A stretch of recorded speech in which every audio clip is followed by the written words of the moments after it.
Swayam Prabha. Digital India. Educated India.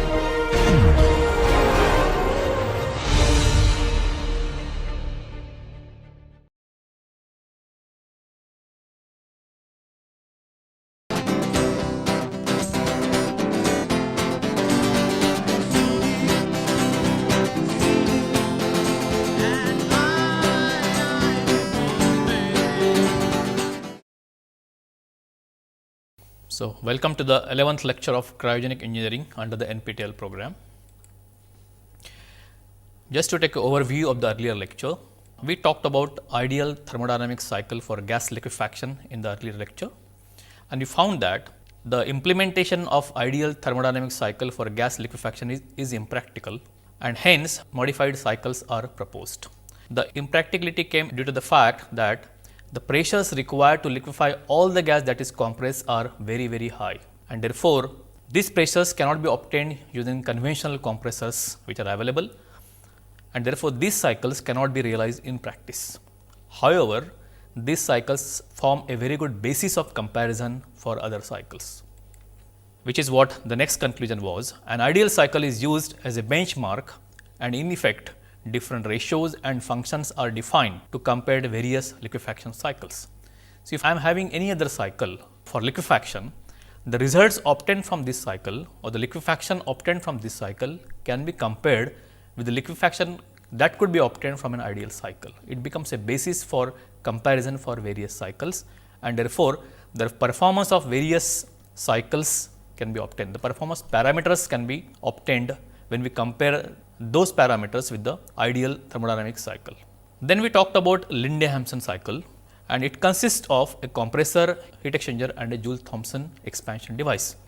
An ideal cycle had only compressor and JT expansion device, while an heat exchanger is added to the ideal cycle, and in this system only a part of the gas that is compressed gets liquefied, as against the fact in the ideal cycle whatever amount of gas is compressed, it gets liquefied. In fact, all the gas gets liquefied. Well, in this case, only a part of the gas, this part of the gas could be only 5% or 10% or 15%. So, only a part of the gas that is compressed gets liquefied. It's a very important difference between the two cycles, and that is why this cycle becomes a kind of practical cycle. There is a heat exchange process occurring in heat exchanger, and this process occurs at constant pressure, and that is why we call it isobaric heat exchange process. So, the isobaric heat exchange process occurring in the heat exchanger is used to conserve the cold, and JT expansion device is used for producing lower temperature. So, the heat exchanger, which was a change from the earlier ideal cycle, it basically conserves the cold that is produced at the end. The cold gas which goes back to the compressor pre-cools the incoming hot gas, and that is why we say that whatever cold is produced is conserved in this cycle. And JT expansion valve, of course, is used for reducing the temperature with the JT expansion process. The work required for a unit mass of gas compressed for a Linde-Hampson cycle is given by the formula minus Wc upon m dot. M dot is mass flow rate of the gas which is being compressed, is equal to T1 into S1 minus S2 minus in bracket H1 minus H2.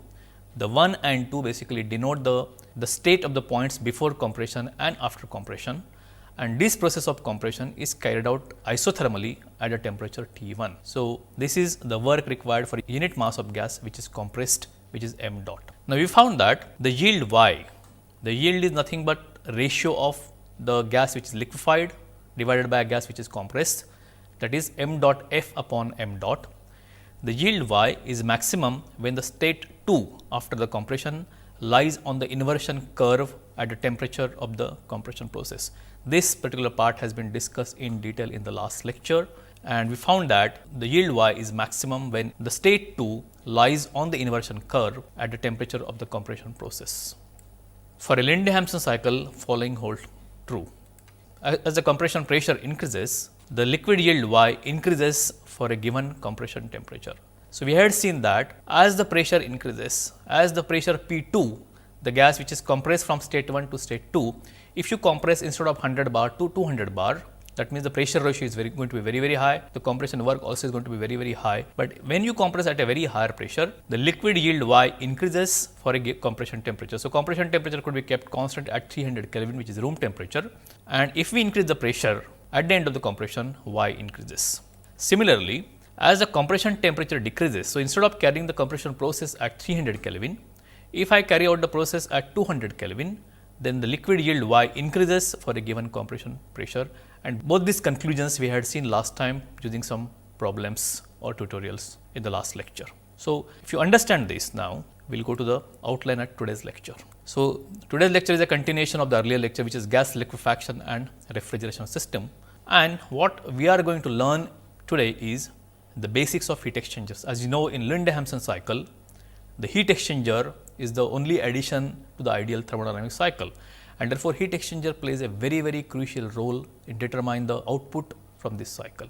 So, we will study what is a heat exchanger, what are the basics related to that, what are the performance parameter, and then we will proceed to understand the effect of heat exchanger effectiveness on Linde-Hampson system. So, today we will continue the study of the earlier cycle, the Linde-Hampson cycle. However, what we will see and study here is the role of heat exchanger. Okay? The heat exchanger performance is very important, and we will give some quantification as to what exactly happens with the deterioration in the heat exchanger effectiveness. And finally, we will understand what is the figure of merit, and this is a very important term which is obtained to compare a various cycle. What is FOM, figure of merit, and all these things we will try to understand in today's lecture. So, let us come to the basics of heat exchanger. So, what is a heat exchanger? A heat exchanger is a device in which the cooling effect from the cold fluid is transferred to pre-cool the hot fluid. So, basically the hot fluid while traveling to the heat exchanger will become cold, and the cold fluid while traveling through the heat exchanger will become hot, because this cold is taken by the hot fluid and the hot fluid gets pre-cooled. Now, this heat exchanger could be a two fluid, that means we can have one hot and one cold fluid, or we can have three fluid type depending upon the number of inlets and outlets attached to the heat exchanger. Normally, the heat exchangers are having two fluids, but there are various cases which we will see in the next lectures also, that a heat exchanger can have two inlets and one outgoing stream or thing like that. So, we can have or one inlet and two outgoing fluids, any combination that is possible depending on the different working fluids that are passing through the heat exchanger and what is the end usage of this particular heat exchanger is.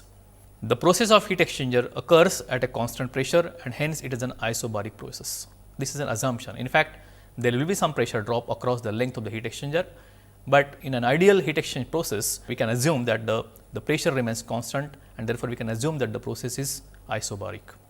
So, this is a heat exchanger, or this is a schematic shown which we are going to use in this particular lecture, and about this all the schematics that are going to be used in this gas liquefaction, we have already shown that this is a heat exchanger. And here I have got two schematics here. This is a heat exchanger schematic, and here I am talking about the temperature variations across the length of the heat exchanger.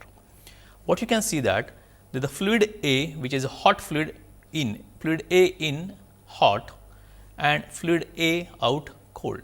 So, while traveling through the heat exchanger, this hot fluid becomes cold, and how does it become cold? Because there is a other fluid coming from the opposite direction, meaning which this could be a counter flow heat exchanger. Okay. In the counter flow heat exchanger, you will have fluids coming in opposite direction. So, we got a fluid A and fluid B. The fluid B is cold fluid entering from this side, while the hot fluid A enters from the other side, and during the travel across the length of the heat exchanger, the temperature of the hot fluid A comes down. So, you can see that the temperature has come from A in hot to A out cold, while the temperature of the fluid B increases when it travels across the length of the heat exchanger through this, because it takes heat from the hot fluid, and the temperature of the cold fluid now increases in this way, the B in cold, and it goes to B out hot. So, you can see that the hot fluid becomes cold while the cold fluid becomes hot during the travel. All right. Lot depends on now how much heat it getting transferred and what is the A out temperature, what is the B out temperature. Okay. Let us see those things now. So, this is basically the hot side of the heat exchanger, and this we can call as a cold side of the heat exchanger. Now, in order to specify the performance of the heat exchanger in terms of actual heat exchange occurring, a term epsilon is defined, which is called as heat exchanger effectiveness. Now, in ideal case, whatever heat is given by the hot fluid should be taken by the cold fluid, but no, it does not happen like that. So, whatever heat is given by the hot fluid, only a part of that will be taken by cold fluid, and therefore, the actual effectiveness of the heat exchanger is going to be different than what it is ideally. In order to understand what are the losses in the system, why the heat exchanger doesn't perform us to 100% capacity, a term comes into picture which is called as effectiveness of heat exchanger, a very commonly known term, and it defined as a ratio of actual heat transfer that is occurring in the heat exchanger to the maximum possible heat transfer that can occur theoretically. So, actual heat exchange upon maximum possible heat exchange. So, mathematically one can write epsilon or heat exchanger effectiveness is equal to Q actual, the actual heat transfer divided by Q max, the maximum possible in heat exchanger. Naturally, the maximum value of Q actual could be Q max value, and therefore, the maximum value of epsilon also can be 1. The epsilon parameter is definitely dimensionless, and therefore, it lies between 0 and 1. Here is the parameter which is Q, where the heat is transferred from the hot fluid to the cold fluid. The actual heat exchange now in mathematical term, calculation will be done by how much heat is given by hot fluid and how much heat is taken by the cold fluid. So, amount of heat that is given by hot fluid is m into Cp into delta T of that particular fluid. So, if I talk about the B fluid, we talk about m dot B, which is mass flow rate of the B fluid, into the specific capacity at constant pressure of the B fluid into the temperature difference of the B fluid, which is Tb in minus Tb out. Similarly, we assume that the heat which is given by the hot fluid is m dot A into Cpa into delta T of the A fluid. So, m dot A into Cpa into Ta in minus Ta out. So, this is the Q actual. So, this is the amount of heat which is taken by the B fluid, and this is the amount of heat which is given by the A fluid. Now, the maximum possible heat exchange is the B fluid can reach maximum temperature equal to A in hot. Alright, if the heat exchange is 100%, if there are no problems, then this B fluid in principle could have reached up to A hot, or the A stream can reach the lowest temperature of B in cold. Alright, so the maximum heat exchange is going to occur between these two temperatures, A in hot minus B in cold, and therefore Q max is equal to m dot Cp minimum, and this maximum change of temperature will happen for the fluid which has got minimum heat capacity. The heat capacity is equal to m dot into Cp minimum of the two fluids multiplied by maximum temperature difference, that is Tb in minus Ta in. Alright. So, this is a very important thing, that this is the maximum temperature drop for any stream that is possible multiplied by m dot Cp, or the heat capacity of the fluid which has got minimum heat capacity m dot C minimum, because the one which has got minimum m dot Cp will experience maximum delta T. So, effectiveness is epsilon is equal to Q actual upon Q max. So, Q actual is given by this formula, and the Q max can be calculated by this formula, and this will give what is the epsilon, or what is the effectiveness of the heat exchanger is. Now, if I want to understand, because of this ineffectiveness or effectiveness being a finite value or not 100%, how exactly it looks on a TS diagram for a Linde-Hampson system. So, we know that the isothermal compression process of a Linde-Hampson system is 1 to 2 is a compression process at any temperature which is constant. Similarly, the isenthalpic process occurs from 3 to 4 like this, and this is a JT expansion process.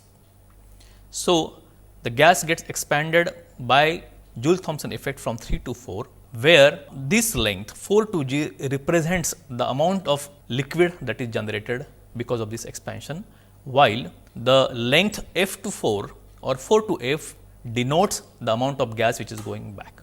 So, if this length is more, you will get more liquid. If this length is small, less gas goes back.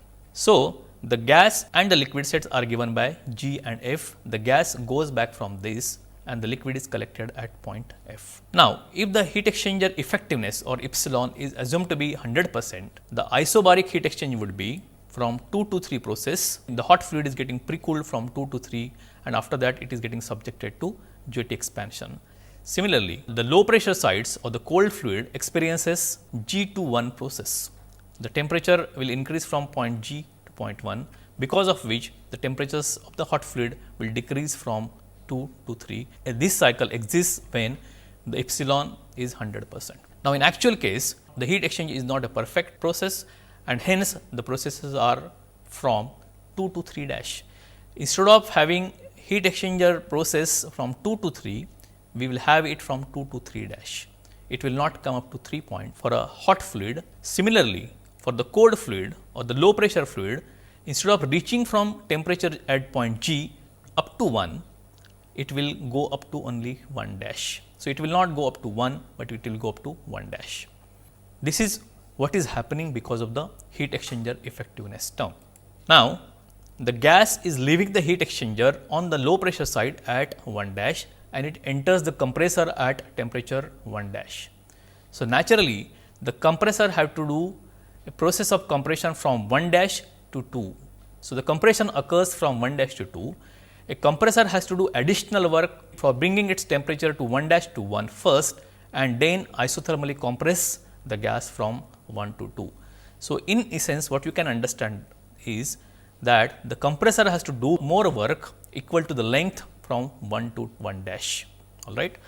So, in such a case the gas is always compressed from the state 1 dash to state 2. And similarly, the JT expansion instead of happening from 3 to 4 process, it happens from 3 dash to 4 dash.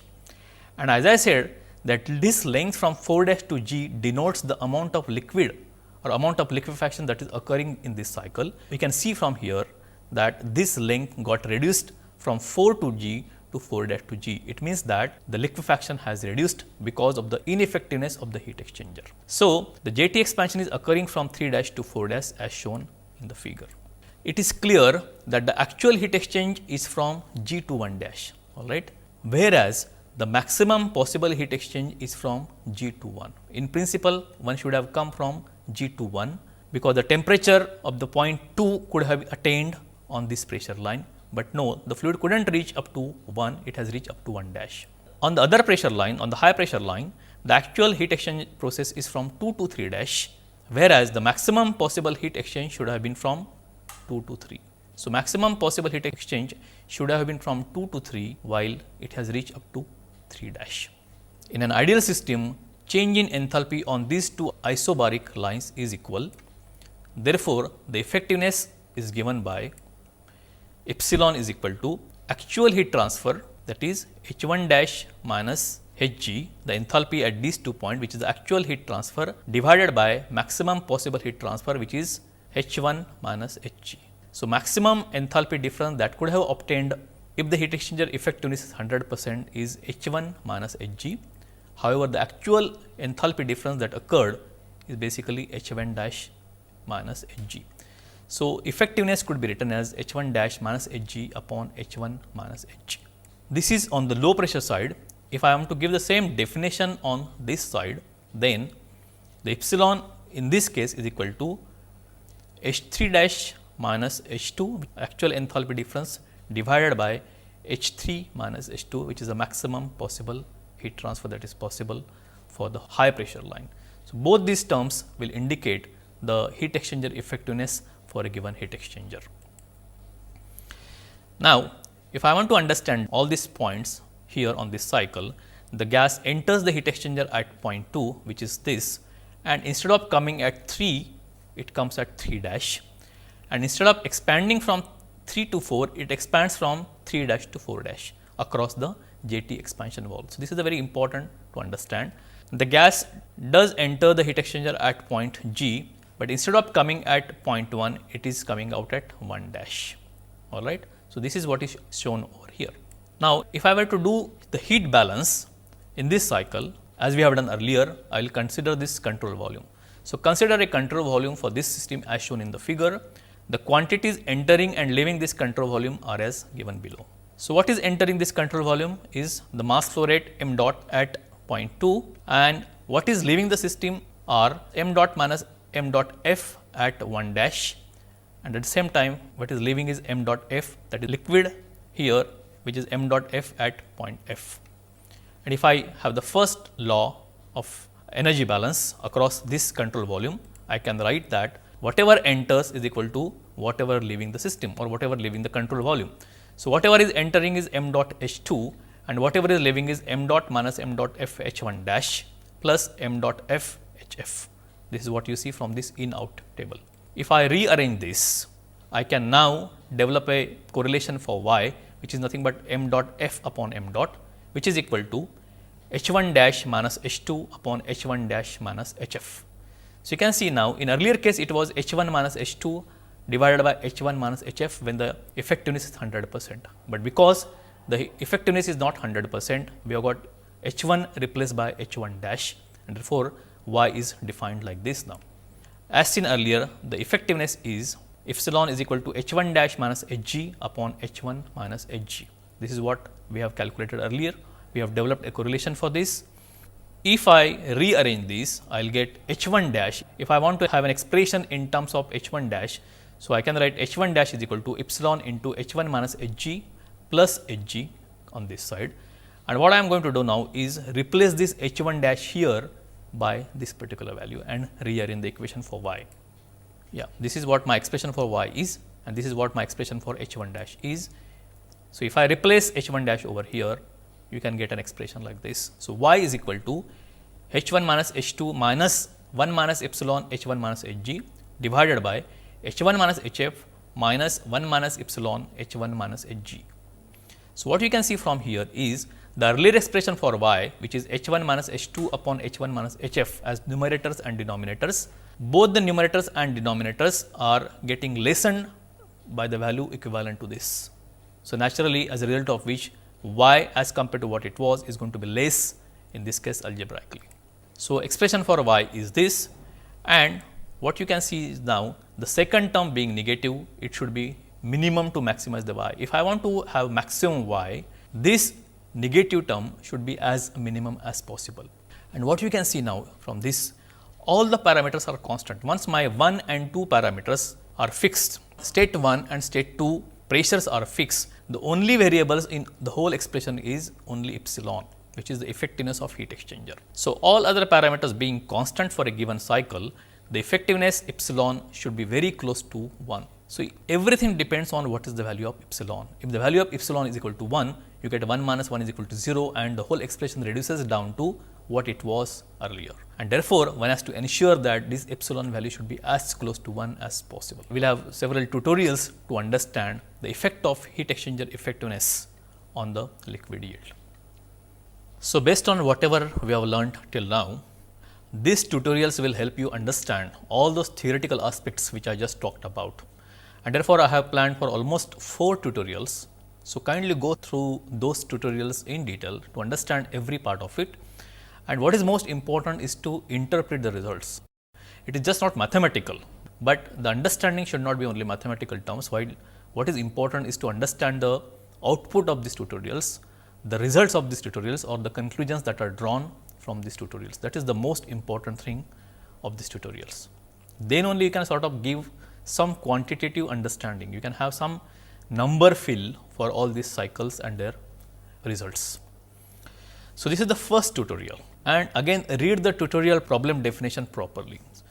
Determine the liquid yield for a Linde-Hampson cycle with air as working fluid. The moment I say air as working fluid, you should have temperature entropy diagram or a TS diagram of air available with you. When the system is operated between 1.013 bar or 1 atmosphere and 202.6 bar or 200 atmosphere at 300 Kelvin. This is a compression process, state 1 and state 2, approximately 1 bar and 200 bar, and the compression temperature is 300 Kelvin. The effectiveness of heat exchanger is 100%, 95%, 90% and 85%. Comment on the results. So, what basically I want you to do is comment on the liquefaction yield you get when the heat exchanger effectiveness is 100%, then 95%, then 90% and 85%, and then comment on the results. So, there are actually 4 problems in this. Solve these problems to get liquid yield when this is the ideal Linde-Hampson cycle. Then we have got effectiveness of 95%, 90% and 85% of the heat exchanger. So, the first thing is to get a TS diagram. So, the TS diagram of Linde-Hampson system, if assumed the heat exchanger to be of 100% effective, then it is as shown here.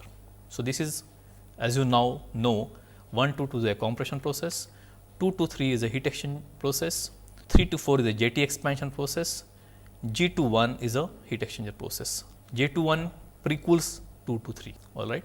So, this is what is happening when the heat exchanger effectiveness is 100%. This is the state 1 at 1.013 bar or 1 atmosphere. This is the state 2. The process 1-2 is a compression process occurring at 300 Kelvin. So, first is the formula which we want to apply, which is y is equal to h1 minus h2 minus 1 minus epsilon h1 minus hg divided by h1 minus hf minus 1 minus epsilon h1 minus hg. This is a general formula, and if you put the first case now, this is the formula which we get from a Linde-Hampson cycle having an heat exchanger which has the effectiveness value epsilon. The first case is when we want to have epsilon 1 is equal to 1 or 100%. If you put this value, you should get the value of y for the first case when epsilon is 100%. The most important thing is now locate the point 1, 2, f and g on the TS diagram. The one is at 1 bar approximately and 300 Kelvin. The point 2 is at 200 bar and 300 Kelvin. The point F is 1 bar and 78.8 Kelvin, which is the boiling point of air, because air is the working fluid, and the point G is on the gas side and the point F is on the liquid side. So, point G and F lie on the same temperature, which is 78.8 Kelvin, which is nothing but the boiling point of air.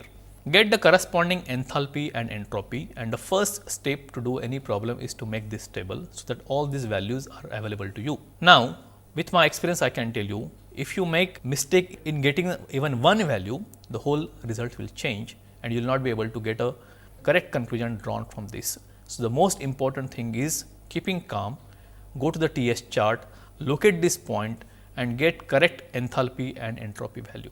Inaccuracy of plus minus 5% is acceptable. If you write instead of 28.47 as 30, no problems, or 26, no problem, but do not go from 28 to 40 or 35 that far. So, having got these values from this TS diagram, the important thing is now put these values of H1, H2, Hg and Hf in this formula for y. So, the first case is when epsilon is 100% or epsilon 1 in this case is 1. So, if I put those values H1, H2, H1, Hf, and here I got epsilon is equal to 1. So, in principle the whole this side gets equal to 0.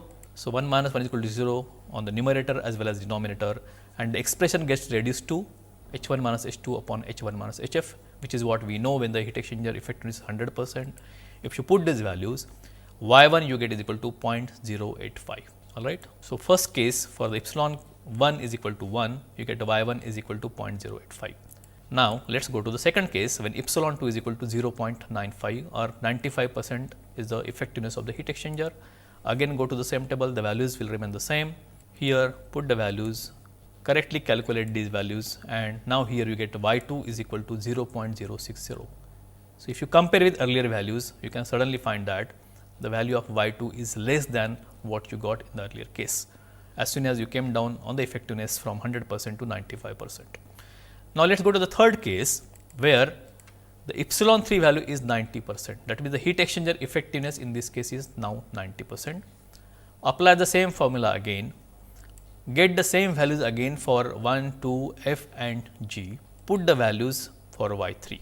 So, if I put those value and put the value of effectiveness of heat exchanger as 90% or 0.9 in this case, calculate the whole thing, and y3 has come out to be 0.034, which is again less than what you got for 95 and 100% effectiveness of the heat exchanger. So, in this case y3 is equal to 0.034.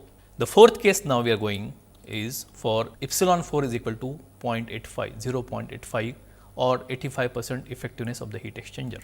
Again I put the values from this table and I get the values of y4, and if I put all those values with effectiveness of the heat exchanger equal to 0.85 in this expression, I get the value of y4 to be 0.006, very close to 0.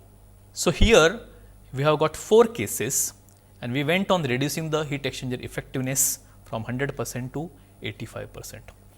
So, in summary, we want to show the schematic in the graphical form the y values for different effectiveness of heat exchanger. So, if I do that for working fluid of air, keeping the pressure from 1 bar to 200 bar of compression process, the temperature of compression is 300 Kelvin for a Linde-Hampson cycle.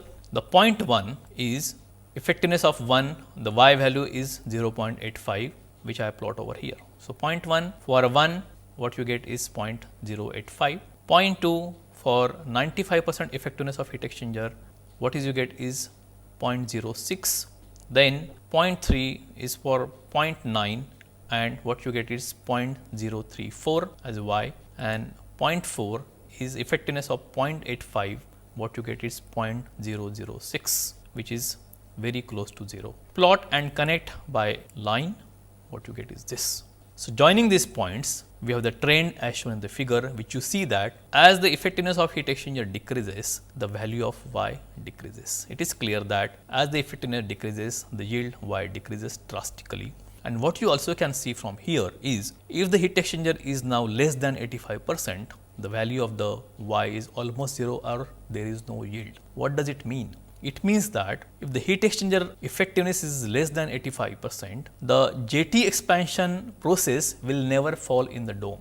It will fall outside the dome, meaning which there is no liquefaction. When I am having JT expansion process happening outside the dome, it means that before the JT expansion there is the gas, and after the JT expansion, when we want to have two-phase fluid, what you get at the end of the expansion is again gas and there is no liquid available. So, the point is that the heat exchanger effectiveness, if it is less than 85%, the JT expansion process will never fall in the dome. The point before the JT expansion will be far away from the dome and therefore, there will not be any liquefaction in this case. So, one has to be sure that the effectiveness of the heat exchanger should be much higher than 85% in fact, in order to get proper value of y or the liquefaction for a Linde-Hampson cycle.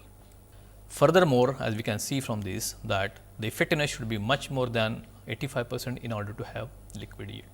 So, this tutorial basically shows how important is the effectiveness of heat exchanger is in order to implement the Linde-Hampson cycle for gas liquefaction. It is not a very simple process to have a epsilon of 85% and more to realize in practice. It is not very simple, and therefore, one has to have a very important task to design a heat exchanger to have higher values of epsilon and to have very high values, close to 95% epsilon values are to be realized in practice. It is not a very simple thing, and therefore, in cryogenics what we have is very special kind of heat exchangers, of which we will talk about in the coming lectures. So, this tutorial 1 basically shows how important the heat exchanger effectiveness is from gas liquefaction point of view. The second term now I want to introduce here is figure of merit or FOM, and we will then solve some more tutorials on this. So, what is figure of merit? In the earlier lecture, we have seen that the ideal cycle is used as a benchmark to compare various liquefaction cycle. We talked about that the ideal thermodynamic cycle is used as a benchmark to compare various liquefaction cycle. In effect, a parameter called figure of merit is defined, and what is it? It is the ratio of the ideal work input to the actual work input to the system per unit mass of gas which is liquefied. So, what is the work input per unit mass of gas which is liquefied ideally and in actual case? So, ideal work is going to be always less than the actual case, and therefore, mathematically we can write figure of merit is equal to Wi, that is ideal work input, divided by Wc, which is actual work input to the system. And based on this now, we got a second tutorial which is this. Determine the following for a Linde-Hampson system with nitrogen as a working fluid. When the system is operated between again 1 bar or 1 atmosphere to 200 atmosphere at 300 Kelvin, the effectiveness of heat exchanger is 100%. This is my tutorial number 2. So, working fluid is nitrogen. Again, the state 1 and state 2 are at 1 atmosphere to 200 atmosphere and the compression temperature is 300 Kelvin. The heat exchanger effectiveness for this particular purpose is 100%. What you want to compare or what you want to get is what is the ideal work requirement, what is the liquid yield, what is the work per unit mass of gas which is compressed, what is the work per unit mass of gas which is liquefied, and finally, what is the figure of merit for this particular case.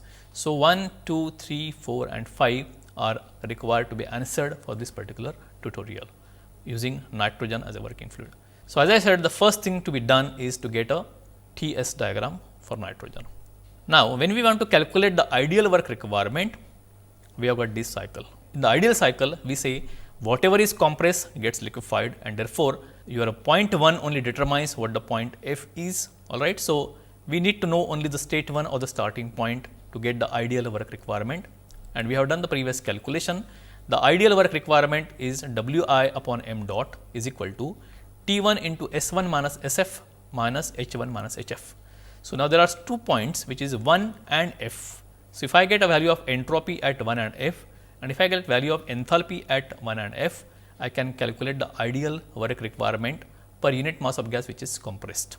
So, again as I said, go to the TS diagram, temperature entropy diagram of nitrogen, and gets point 1 and F in this particular case for the ideal cycle. Point 2 is actually not required in this case. So, the point 1 is 1 bar and 300 Kelvin, point F is 1 bar and 77 Kelvin, which is the boiling point of nitrogen. Get corresponding enthalpy and entropy for this. Apply the formula, this formula, and put the values. T1 is equal to 300 Kelvin, S1 minus SF this bracket, H1 minus HF this bracket, and if you calculate this, the ideal work is 761 joule per gram. So, the ideal work requirement for nitrogen for this particular condition is 761 joule per gram when it is compressed at 300 Kelvin from 1 bar.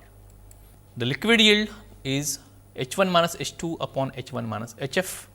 This is for the actual cycle now. The state 2 is at this point, which is 200 bar or 200 atmosphere. Again get the data for 1, 2 and F. This is now Linde-Hampson cycle.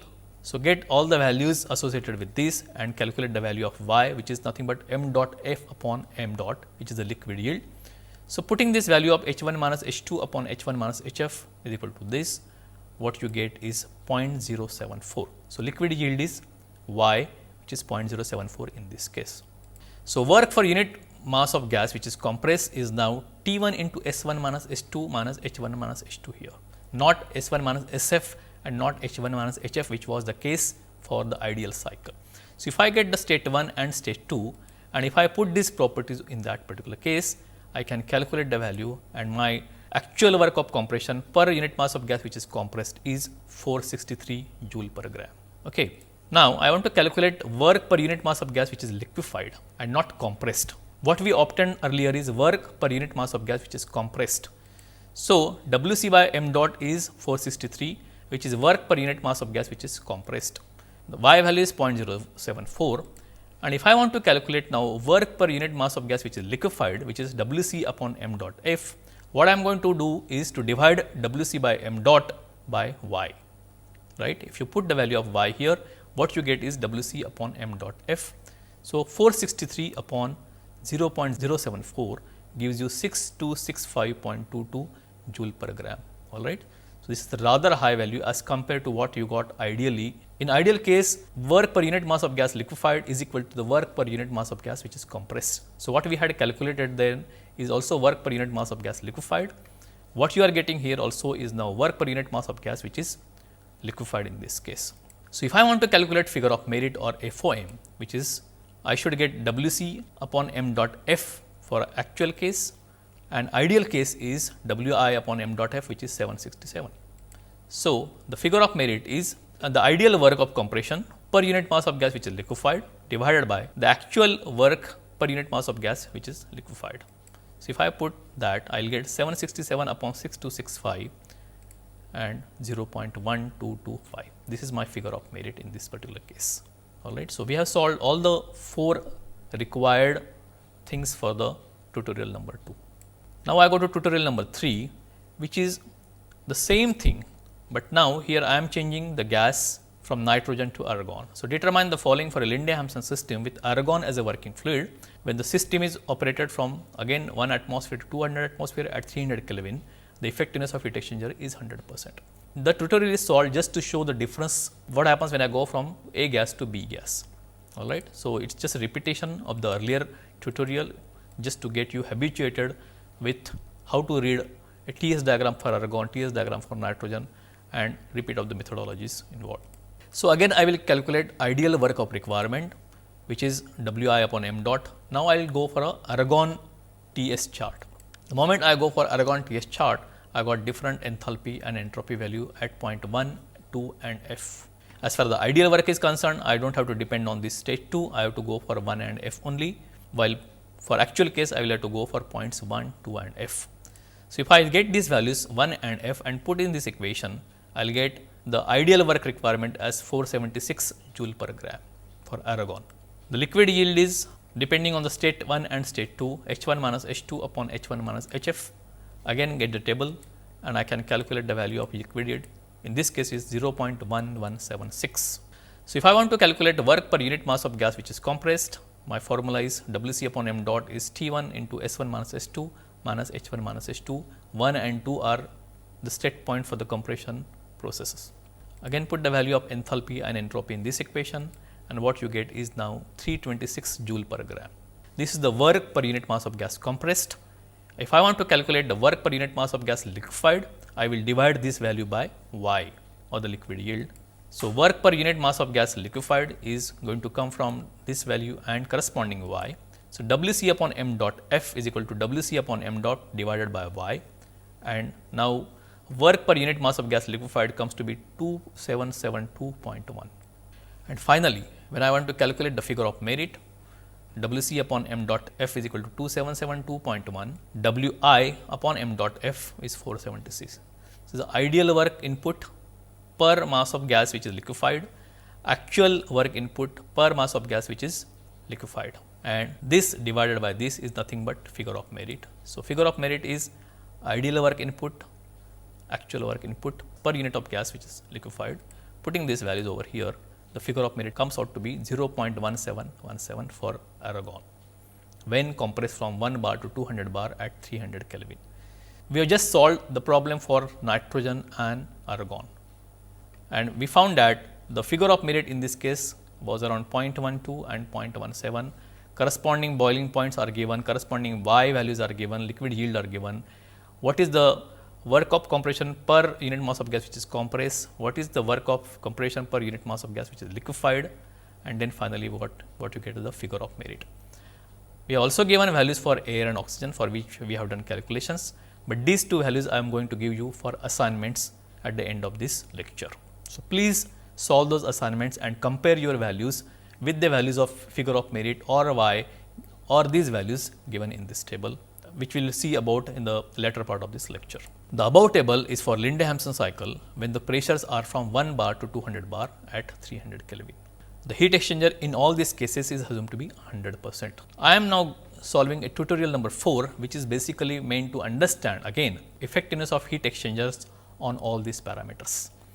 So, for the conditions specified in tutorial number 2 for Linde-Hampson system with nitrogen as working fluid, calculate the following when the effectiveness of heat exchanger is 90%. So, get the liquid yield, work per unit mass of gas compressed, work per unit mass of gas liquefied, and figure of merit. And ultimately what is most important is comment on the results. So, what you got earlier was for effectiveness of heat exchanger equal to 100%, and what you calculate now in this problem is going to be for the epsilon value equal to 90%. So, get the results for this problem and compare all these values with the tutorial number 1 or 2 which you got for nitrogen as working fluid, alright, and comment on the result is the most important thing, because what has happened because the effectiveness came down from 100 to 90% is very important to understand.